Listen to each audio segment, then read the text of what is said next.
5 حواس، ان میں صرف ایک کان ہے جو آف نہیں ہوتا، باقی چاروں آف ہو جاتے ہیں۔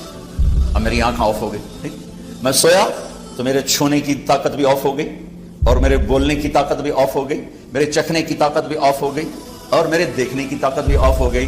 لیکن ایک معمولی سی آواز پر میں اٹھ کے بیٹھ جاتا ہوں، یہ شور کیسا ہے؟ کان بند نہیں ہوتے، کان کا فنکشن چلتا رہتا ہے۔ اور آج کی ریسرچ کیا ہے کہ بچے کے ماں کے پیٹ میں کان کام کرتے ہیں، باقی 4 حواس کام نہیں کرتے، کانوں سے سنتا ہے، باقی کام نہیں کرتے۔ اور موت پر جا کر بھی یہ ختم نہیں ہوتے۔ میرے نبی نے فرمایا کہ جب میت کو تم دفن کر کے واپس جاتے ہو تو تمہارے واپس جانے کے قدموں کی آہٹ وہ سن رہا ہوتا ہے۔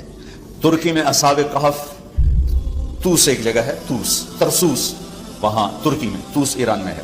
پچھلے سال ہماری جماعت گئی تو ہمارا وہاں سے گزر ہوا تو میں نے کہا اصحاب کہف لے چلو، وہاں گئے تو وہاں ہم اندر اترے، دیکھا تو مجھے یہ قرآن کیا فَضَرَبْنَا عَلَىٰ آذَانِهِمْ فِي الْكَهْفِ سِنِينَ عَدَدًا۔ اللہ تعالیٰ نے 300 سال ان کو غار میں سلایا۔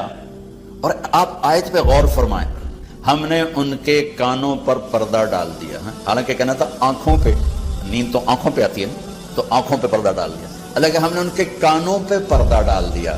کہ قربان اللہ تو اللہ ہی ہے، تو سبحان اللہ، اللہ نے کہا ہم نے ان کے کانوں پہ پردہ ڈال دیا تاکہ کسی آواز سے وہ بیدار نہ ہوں، اور ان کو 300 سال سلایا۔ 300 سال کوئی سو سکتا؟ اٹھ کے بیٹھ جاتا آدمی، اور 300 سال سوئے رہے، نہ بھوک نہ پیاس، نہ کوئی جانور، نہ کوئی سامنا بچھو۔ 300 سال کے بعد اٹھتے ہی بھوک لگی، چلیے چلو بھائی فَبَعْثُوا أَحَدَكُمْ بِوَرْقِكُمْ هَٰذِهِ، جاؤ بھائی یہ پیسے دے کر کسی کو روٹی لاؤ۔